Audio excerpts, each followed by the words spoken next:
할렐루야. 때를 따라 돕는 은혜를 받기 위하여 은혜의 보좌 앞에 담대히 나오신 여러분들을 진심으로 환영합니다. 또 가정에서 영상 예배를 드리시는 모든 성도들에게도 하나님의 동일한 은혜가 임하길 바랍니다. 인류사의 획을 그은 중요한 사과가 세 가지 있다고 하지요.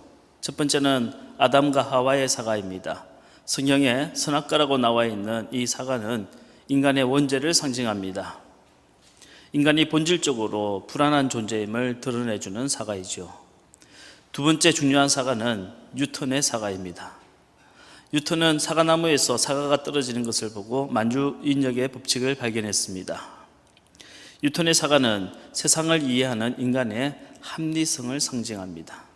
세 번째 중요한 사과는 스티브 잡스의 사과입니다. 한이 깨물다가만 이 애플은 변화와 변혁, 혁신과 창조성을 상징하는 사과입니다. 이처럼 똑같은 사과라 할지라도 누구의 사과이냐에 따라서 전혀 다른 의미를 우리에게 전해주는 겁니다. 열왕기하 4장에서 8장까지를 보면 세 가지 전혀 다른 문둥병자 이야기가 나옵니다. 그리고 이 문둥병자 이야기는 마치 세 가지 다른 사과 이야기처럼 각각 우리에게 특별한 영적인 의미를 전해주고 있습니다. 열왕기하 4장에서 8장까지는 이스라엘과 아람 국가의 전쟁을 다룬 이야기입니다. 일반적으로 전쟁사라고 한다면 왜 그 전쟁이 일어났는지, 누가 어떤 전략을 세워서 승리를 했는지, 그 전장의 결과로 정치, 경제, 문화는 어떻게 변했는지 이런 것들을 중요하게 생각하고 서술할 겁니다. 하지만 성경은 하나님의 관점에서 본 인간의 이야기입니다. 성경은 하나님의 주된 관심만, 즉 하나님이 중요하게 생각한 사건만 기록하고 있어요. 그렇기 때문에 이 성경에서 인간이 궁금해하는 무슨 정치 이야기나 경제나 역사나 과학적 사실을 찾으려고 한다면 그 사람은 실패할 수밖에 없습니다. 여러분, 현미경의 렌즈로는 미세한 바이러스는 볼 수 있지만 태양계 너머에 별들은 볼 수가 없습니다. 그런 것들을 보려면 천체망원경의 렌즈를 써야 할 겁니다. 반대로 천체망원경의 렌즈로는 은하계의 모습은 볼 수 있지만 미세한 세포 조직은 볼 수 없어요. 성경을 제대로 읽고 이해하기 위해서는 인간을 구원하시려는 하나님의 뜻이라고 하는 렌즈를 통해서만 봐야 합니다. 성경에 기록된 사건이 이게 연대기적으로 맞는 것이냐, 이 기적이 과학적으로 맞는 거냐, 이런 질문 자체가 잘못된 렌즈를 끼고 성경을 보는 거라는 겁니다. 성경에 기록된 전쟁사를 보면요, 위대한 왕들의 이름이나 아주 중요한 전투 기록이 종종 빠져 있습니다. 왜냐하면 그런 것들은 하나님의 구원의 계획과는 아무런 연관이 없기 때문이에요. 대신에 아무도 관심조차 가지지 않는 인물들이 자주 성당합니다. 왜요? 그들이 행한 일들이 하나님의 구원 사건과 관련이 있기 때문입니다. 열왕기하 4장에서 8장까지 등장하는 문둥병자들이 바로 그런 인물들입니다. 첫 번째 등장하는 문둥병자는 나아만 장군입니다. 나아만 장군의 문둥병은 아무리 잘난 사람일지라 할지라도 결국은 죽을 수밖에 없는 죄인이라는 것을 가르쳐 줍니다. 요단강물과 같은 예수 그리스도의 십자가 보혈이 아니고서는 그 죄를 씻을 방법이 없다는 걸 가르쳐 줍니다. 두 번째는 게하시입니다. 게하시의 문둥병은 하나님을 믿고 이미 구원받은 성도라 할지라도 타락할 수 있음을 보여줍니다. 세상 사람들과 똑같이, 아니 더 심하게 부패하고 타락해서 세상의 조롱거리가 될 수 있음을 보여줍니다. 세 번째는 성문 밖에 있는 이름 없는 4명의 문둥병자입니다. 그들은 강한 자가 아니라 약한 자가 세상을 구한다는 진리를 가르쳐 줍니다. 내 이웃의 고통은 힘 있는 정치인이 아니라 상처 입은 치유자가 고친다는 사실을 우리에게 가르쳐 주는 겁니다. 오늘 우리가 반면교사로 삼기를 원하는 인물은 바로 두 번째 문둥병자의 이야기의 주인공인 게하시입니다. 게하시는 엘리사 선지자의 사한으로서 하나님께서 주의 종 엘리사를 통해서 행하신 수많은 기적들을 바로 곁에서 두 눈으로 똑똑히 보았습니다.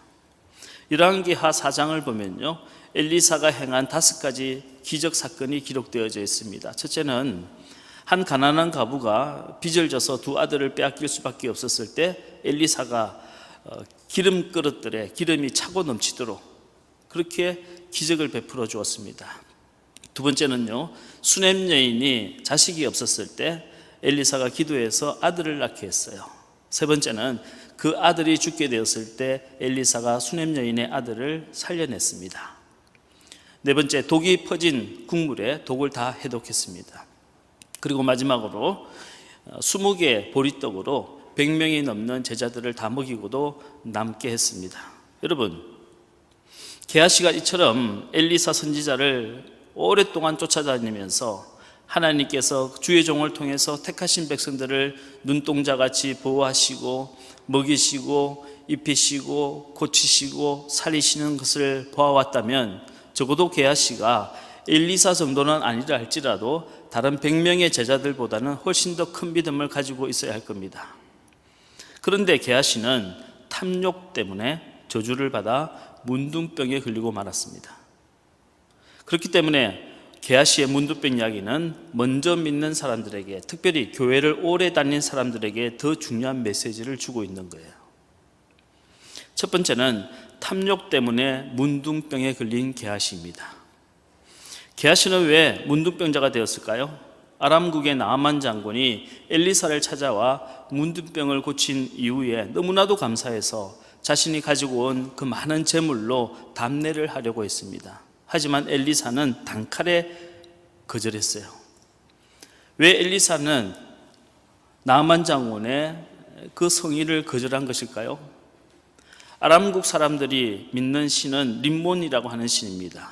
그 림몬은 땅에 비를 내려주는 신인데요, 림몬 신이 땅에 비를 내려주는 대가로 왕과 신하들은 그 신에게 은과 금을 바쳐야만 했습니다. 또 가뭄이 심해지면 자기 아들을 죽여서 제물로 바쳤어요. 하지만 하나님은 림몬 신과는 달리 대가를 전혀 요구하지 않으십니다. 하나님은 아무런 대가 없이 그저 은혜를 베푸시는 분이세요. 값없는 은혜, 조건 없는 사랑, 이것이 우리 하나님의 성품인 겁니다. 엘리사는 나아만 장군의 이런 하나님을 알려주고 싶었던 겁니다. 여러분, 하나님의 은혜는 돈을 주고 살 수 있는 게 아닙니다. 내 공로로, 내 능력으로 구할 수 있는 것이 아니에요. 하나님의 은혜는 나 같은 죄인까지도 사랑하시고 나 같은 죄인까지도 용서하시는 값없는 은혜입니다. 나아만의 문둥병을 누가 고쳤습니까? 엘리사가 고쳤습니까? 아니에요. 하나님이 고치신 겁니다. 주의 종이 하나님의 영광을 가로챌 수 없다는 겁니다. 그런데 게하시는 서성인 엘리사 몰래 나아만 장군을 뒤쫓아가서 그에게 돈을 요구했습니다. 열왕기하 5장 20절 말씀 같이 읽겠습니다. 시작. 하나님의 사람 엘리사의 사환 게하시가 스스로 이르되 내 주인이 이 아람 사람 나아만에게 면하여 주고 그가 가지고 온 것을 그의 손에서 받지 아니하였도다. 여호와께서 살아계심을 두고 맹세하노니 내가 그를 쫓아가서 무엇이든지 그에게서 받으리라 하고. 게하시는 스승 엘리사가 이해가 되지 않았어요. 아니, 왜 그 돈을 안 받아? 그 사람은 부자고 우리는 가난한데 그 좀 돈 받으면 안 되나? 우리가 지금 가뭄 때문에 이렇게 헐벗고 굶주리고 있는데 그걸로 100명의 제자들을 먹이면 얼마나 좋아? 그게 무슨 죄가 된단 말이야. 자기만 깨끗하고 자기만 청렴하면 다야? 우리가 배고픈 거는 눈에도 안 보이는 거야, 스승님은? 이런 반발감이 생긴 거예요. 게하시는 나아만 장군을 쫓아가서 은 1달란트와 옷 2벌을 달라고 요청합니다. 은 1달란트는 34kg예요. 평생을 쓰고도 남을 만한 돈입니다. 하지만 명분이 필요했고 핑계가 필요했습니다.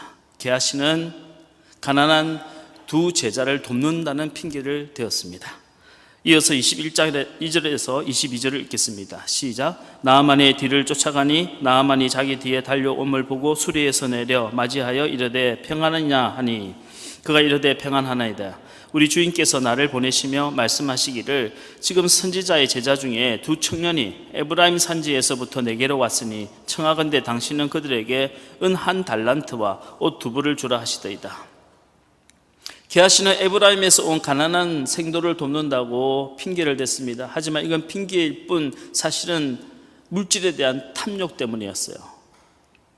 나아만 장군은 기쁜 마음으로 요구한 것보다 더 많이 은 2달란트와 옷 2벌을 내어주었습니다. 게하시는 그걸 가지고 와서 자기 집에 몰래 숨겨두었습니다. 보세요. 욕심은 반드시 거짓말을 낳게 됩니다. 게하시의 마음속에 재물에 대한 욕심이 생기자 잊지도 않는 생도를 돕는다는 거짓말을 하기 시작했어요.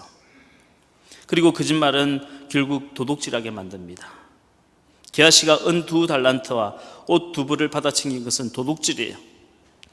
먼저는 나아만 장군의 순수한 호의를 도둑질한 겁니다. 두 번째는 스승인 엘리사의 믿음을 도둑질했습니다. 세 번째는 하나님의 영광을 도둑질한 겁니다.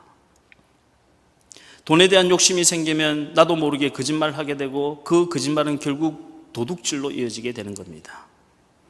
열왕기하 6장으로 넘어가면요, 아람군의 왕이 이스라엘을 침략하여 전쟁을 일으킵니다. 여러분 한번 잘 생각해 보십시오. 내가 가장 아끼는, 내가 정말 가장 존중하는 우리나라의 최고 장수가 이스라엘 나라에 가서 이스라엘의 하나님께 병을 고치고 왔는데 그 다음에 왕이 이스라엘을 침략할 수 있겠습니까? 어떤 왕이 그렇게 결정할 수 있겠습니까? 그런데 아람의 왕은 이스라엘을 침략했어요. 왜요? 그는 이스라엘의 하나님의 선지자가 돈을 받아 챙겼다는 걸 들었기 때문입니다. 왕이 무슨 생각을 했겠습니까? 이스라엘의 하나님이나 우리가 믿는 림몬신이나 다 거기서 거기구나, 도찐 개찐이구나, 수준이 비슷하구나, 그러니 우리가 충분히 이길 수 있겠구나 라고 생각하지 않았겠습니까? 아람국의 왕이 하나님이 정말로 두려웠다면 감히 이스라엘을 침략할 수 있었겠습니까? 여러분, 세상 사람들이 하나님을 함부로 입에 담고 교회를 비방하고 믿는 기독교인들을 함부로 조롱하는 이유가 뭔지 아십니까? 자기들이 믿는 신이나 기독교인이 믿는 하나님이나 다 똑같다고 생각하기 때문이에요. 예수 믿는 사람도 돈 앞에서는 꿈뻑 죽더라. 교회도 감투 싸움 하느라고 서로 무릎 뜯고 싸우더라. 말로는 하나님 위한다고 하면서 다 지 밖에 모르더라. 그러니 하나님을 두려워할 수 있겠어요? 기독교라고 하는 이름을 존중할 수 있겠냐 말입니다. 이 일이 있은 후에 게하시의 몸에 문둥병이 들어왔습니다. 하나님의 징벌이 임한 거지요. 26절에서 17절을 읽겠습니다. 시작. 엘리사가 이르되 한 사람이 수리에서 내려 너를 맞이할 때 내 마음이 함께 가지 아니하였느냐? 지금이 어찌 은을 받으며 옷을 받으며 감람원이나 포도원이나 양이나 소나 남종이나 여종을 받을 때냐? 그러므로 나아만의 나병이 너에게 들어 네 자손에게 미쳐 영원토록 이르리라 하니 게하시가 그 앞에서 물러나오매 나병이 발하여 눈같이 되었더라. 여러분, 오늘 게하시의 몸에 나병이 생긴 문둥병의 이야기를 보면서 우리의 영적인 상태를 돌아보지 않을 수가 없습니다.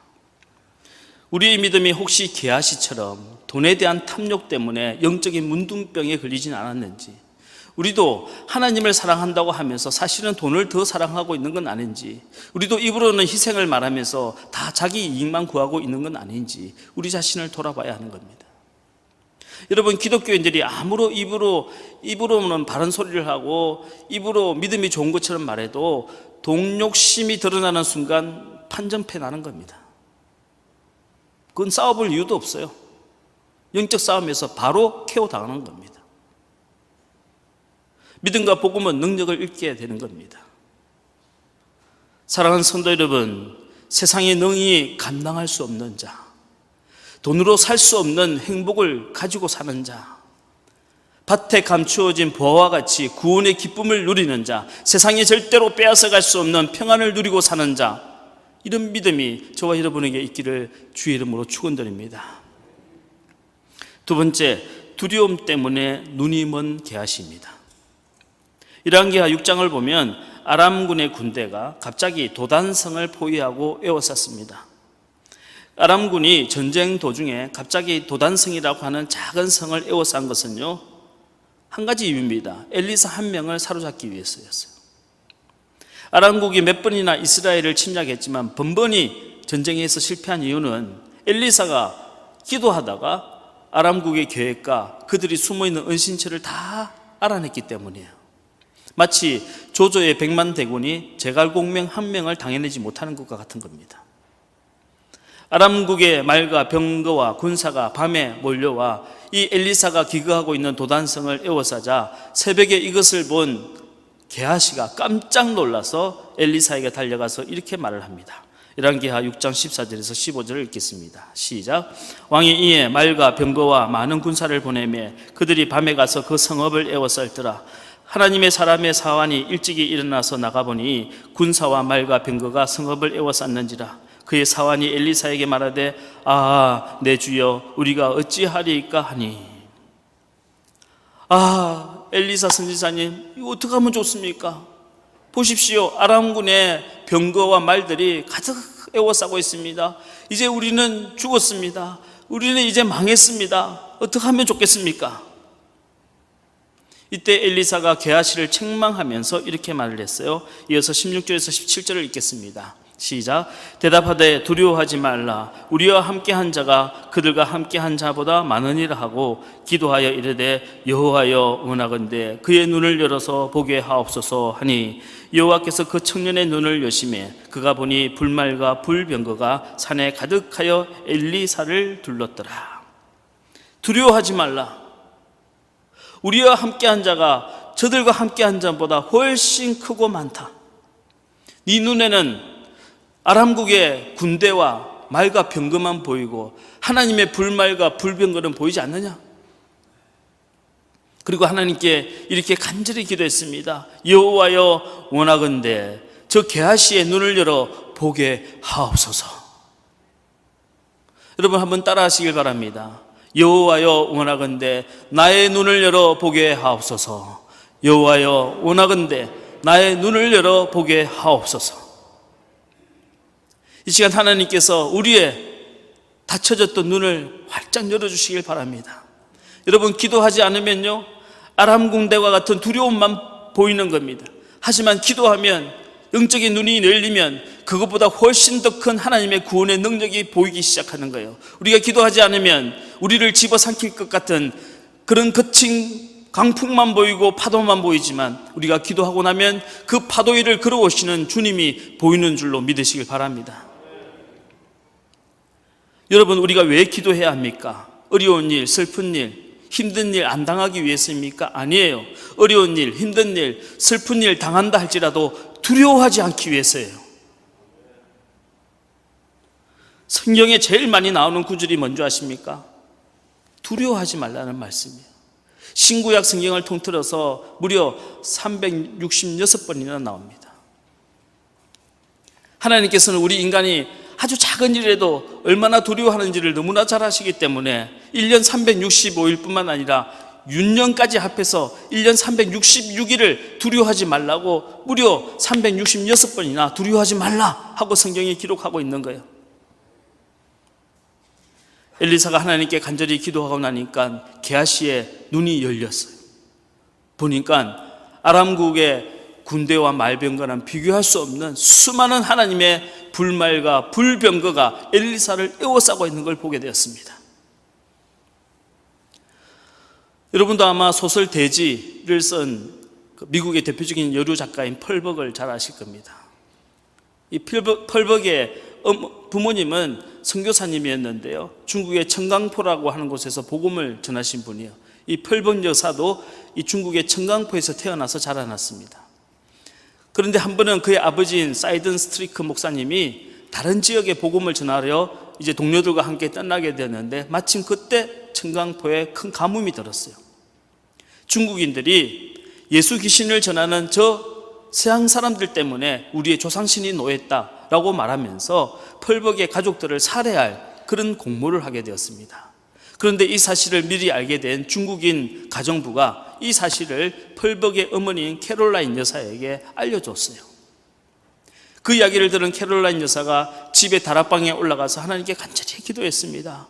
하나님, 우리 부부는 죽기를 각오하고 이 중국까지 왔지만 저 어린 것들이 무슨 죄가 있어서 우리와 함께 죽어야 합니까? 그렇게 하나님께 간절히 기도하는데 성령께서 그녀의 마음에 그런 응답을 주셨어요. 너는 두려워하지 말라. 내가 너와 함께 할 것이다. 천인이 네 곁에서 만인이 네 옆에서 넘어지나 이 재앙이 너에게는 가까이 하지 못하리라.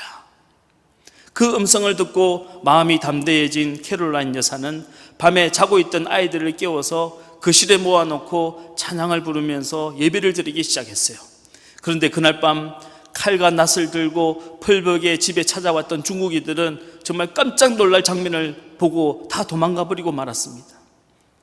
한밤중인데도 대낮처럼 환하게 불빛이 켜져 있고 큰 노래소리가 들리는데 아마 군대의 합창소리 같이 들렸던 거예요. 그리고 덩치가 산보다 더 큰 사람의 그림자가 창문에 좌우로 왔다 갔다 하는 걸 보았습니다. 캐롤라인 여사가 찬양을 부르면서 우리도 찬양할 때 몸을 옆으로 왔다 갔다 하잖아요. 그 그림자가 창문에 비친 것을 그 중국 사람들은 그렇게 본 겁니다. 그들이 생각할 때는 야, 우리의 계획이 탄로가 나서 미국에서 이렇게 군대를 보내줬구나 라고 생각하고 다들 혼비백산해서 도망쳐버리고 말았다는 겁니다. 펄병적사의 자서전에 보면 이 사건이 기록되어져 있습니다. 여러분, 두려움은 우리의 영적인 눈을 멀게 합니다. 아주 작은 어려움도 죽을 수밖에 없는 어려움으로 보이게 하는 거예요. 잠시 지나갈 고통도 내가 평생을 고난을 당해야 될 것처럼 느끼게 해주는 겁니다. 다른 사람이 아무런 뜻도 없이 한 말인데도 나를 죽이겠다는 말로 들리게 하는 거예요. 이것이 두려움의 정체입니다. 두려움은 우리의 눈을 멀게 하는 거예요. 사실을 보지 못하게 하고 더 큰 두려움을 느끼게 하는 겁니다. 여러분, 오늘 엘리사와 같이 우리도 하나님께 기도하시길 바랍니다. 주여, 우리의 눈을 열어 보게 하옵소서. 두려움과 근심과 낙심과 절망만을 보는 우리의 이 두 눈을 열어서 하나님의 구원하심을 보게 하여 주시옵소서. 세 번째, 냉정함 때문에 능력을 잃어버린 게하시입니다. 하루는 주의 종을 잘 생겼던 수넴 여인에게 엘리사가 물어봤어요. 너에게 소원이 있느냐? 소원이 있다면 내가 너를 위하여 기도해 주마. 이때 수넴 여인이 우리 남편은 늙었고 우리 부부 사이에 자식이 없는데 아들만 하나 낳게 해준다면 소원이 없겠습니다. 그 말을 들은 엘리사가 내년 이맘중에 네가 아들을 안게 될 것이다 하고 이야기하고 기도해 주었습니다. 아니나 다를까 그 다음에 수넴 여인은 아들을 낳았어요. 그런데요, 몇 년 후에 이 아들이 두통으로 시름시름 앓더니 죽고 말았어요. 어머니의 무릎 위에 앉아서 죽고 말았어요. 이때 수넴 여인은 나귀를 타고 갈멜산에 있는 엘리사를 찾아갑니다. 그런데 성경을 아무리 읽어봐도요, 이때 수넴 여인이 엘리사를 찾아간 게 죽은 내 아들 살려달라고 간 건 절대 아니에요.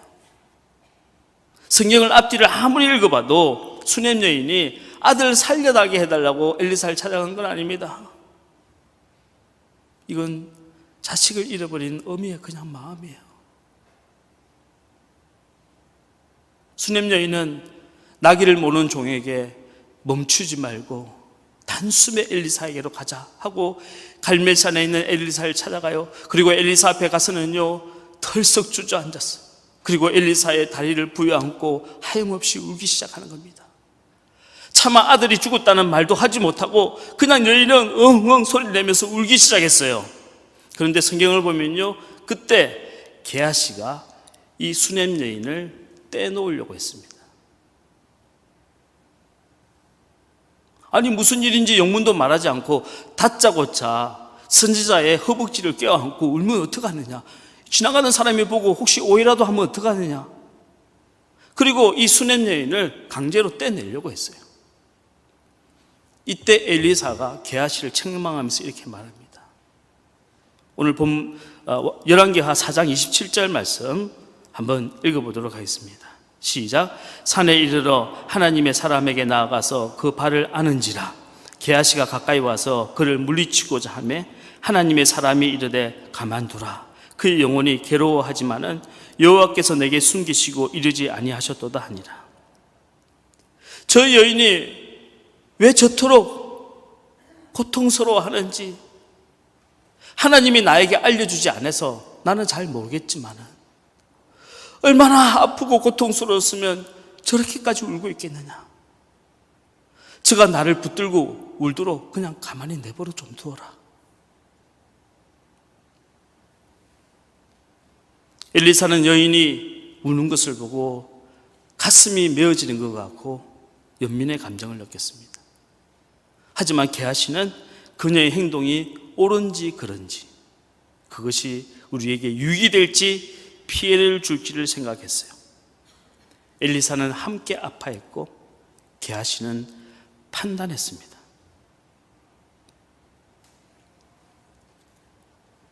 이후에 수넴 여인의 아들이 죽었다는 이야기를 듣고 나서 엘리사는 먼저 게하시를 그녀의 집으로 보냈습니다.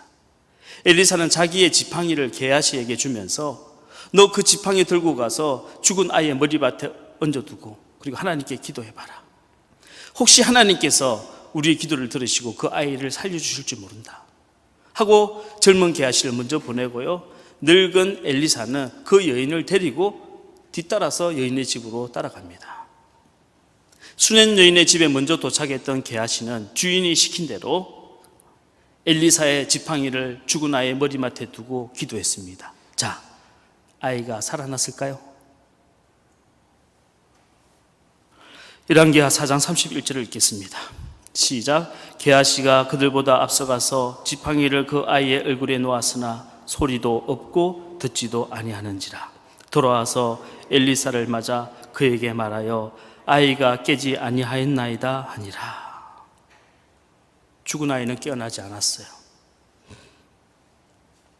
그런데 뒤따라온 엘리사가 한 행동이 이상합니다. 엘리사는 죽은 아이가 눕혀있는 방에 들어가서요, 문을 걸어 잠궜어요. 그리고 죽은 아이의 몸 위에 올라탔습니다. 그리고 자기의 두 눈을 아이의 눈에 맞추고 자기의 입을 죽은 아이의 입에 대고 자기의 두 손을 아이의 손에 얹고 기도하기 시작했어요. 그런데도 아이는 살아나지 않았습니다. 그러자 엘리사는 일어나 방을 한참을 돌아다녔어요. 그러다가 또다시 아이의 몸 위에 올라탔어요. 자기 두 눈을 아이의 눈에, 자기 입술을 아이의 입술에 대고 두 손을 아이의 손을 놓고 하나님께 간절히 기도했습니다. 그러자 죽었던 아이가 7번 재채기를 크게 하면서 일어났어요. 열왕기하 4장 32절에서 35절을 읽겠습니다. 시작. 엘리사가 집에 들어가 보니 아이가 죽었는데 자기의 침상에 눕혔는지라. 들어가서는 문을 닫으니 두 사람뿐이라. 엘리사가 여호와께 기도하고 아이에 올라 엎드려 자기 입을 그의 입에, 자기 눈을 그의 눈에, 자기 손을 그의 손에 대고 그의 몸에 엎드리니 아이의 살이 차차 따뜻하더라. 엘리사가 내려서 집 안에서 한번 이리저리 다니고 다시 아이 위에 올라 엎드리니 아이가 7번 재채기하고 눈을 뜨는지라. 여러분, 엘리사는 죽은 아이를 살려낸 능력이 있었는데 게하시는 왜 이런 능력이 없었던 걸까요? 여러분 어떻게 생각하십니까? 이게 마치 드라마처럼 주인공이니까 엘리사는 살리고 게하시는 조연이니까 못 살린 겁니까? 아니면 엘리사는 갈멜산에서 밤낮 없이 소나무 뿌리 뽑으면서 기도를 많이 하고 게하시는 맨날 탱자탱자 놀러 다녀서 그런 건가요? 여러분 성경을 보면요, 게하시는 엘리사를 그림자같이 쫓아다녔어요. 저는 오늘 엘리사가 기도하는 이 이상한 장면을 우리가 한번 좀 깊이 들여보기를 바랍니다. 내 눈을 그의 눈에, 그의 입장에서 한번 생각해보고 내 입술을 그의 입술에 대고 기도할 수 없는 그를 위하여 내가 중보기도 하고 내 손을 그의 손을 맞잡고 입으로만 하는 것이 아니라 내가 헌신하며 땀 흘리고 노력하며 기도해 줄 때 죽은 아이가 살아났어요.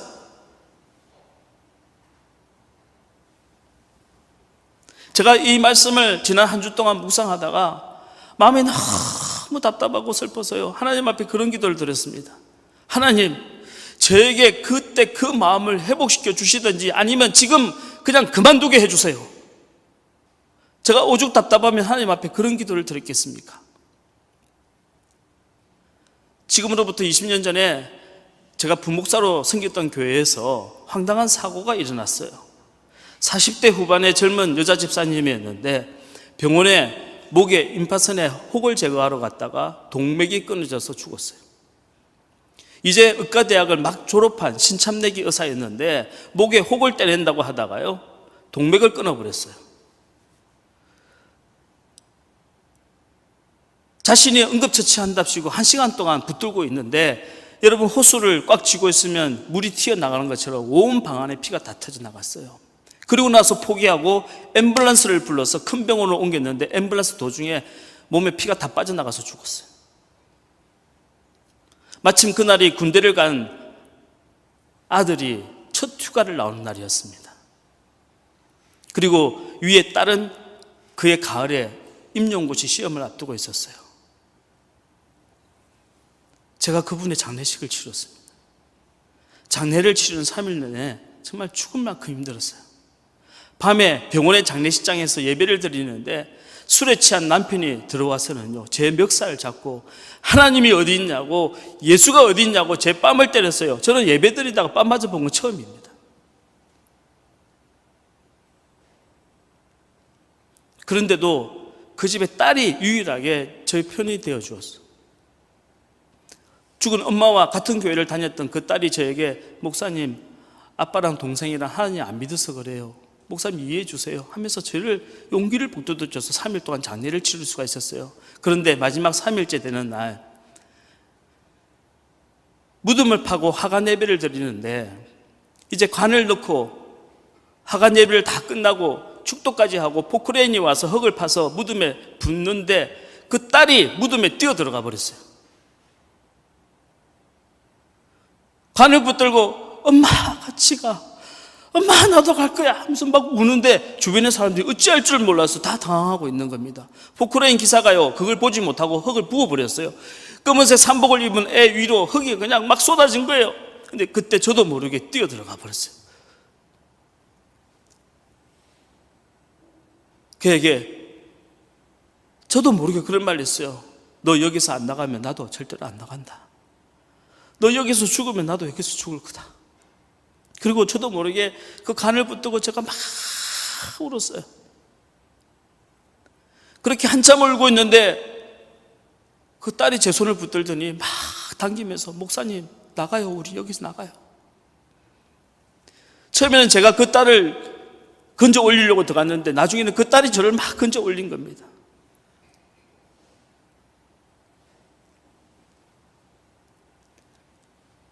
(3년) 후에 그 아이가 임용고시에 합격을 해서 좋은 남자를 만나서 결혼식을 했어요.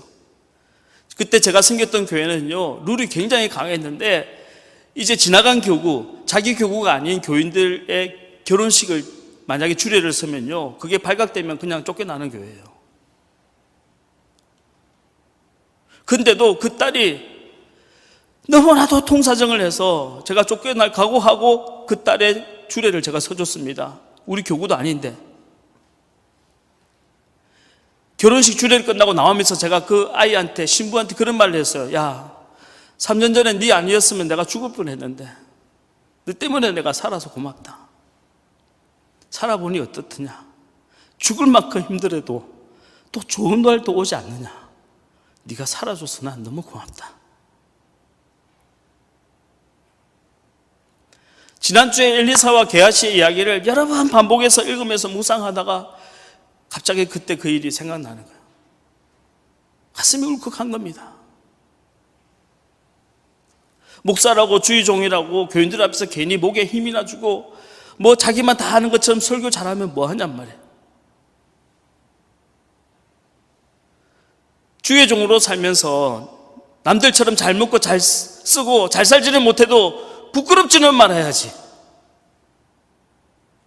세상 사람들이 인정 안 해주고 뭐 목사라고 욕을 해도 내가 하나님 앞에서는 부끄럽지는 말아야지.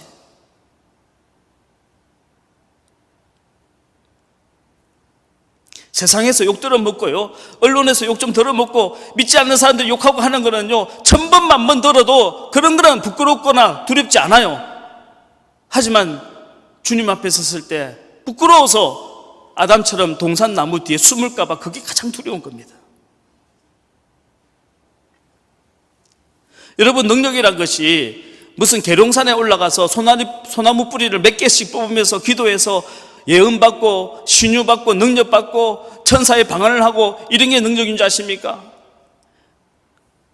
내 이웃의 영혼에 대한 사랑을 잃어버리면 능력도 없는 거예요.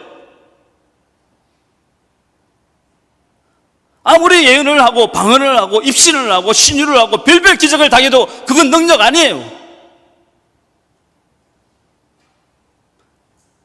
주의 종이 능력을 잃어버리는데 무슨 소용이 있습니까? 어디에 쓰겠습니까? 그걸. 제가 오죽하면 하나님께 딜을 하듯이 기도했어요. 하나님, 그때 그 마음을 주시든지 아니면 여기서 멈추게 하시든지 하나님 알아서 하세요. 사랑하는 성도 여러분, 우리도 엘리사와 같은 뜨거운 마음을 달라고 기도합시다.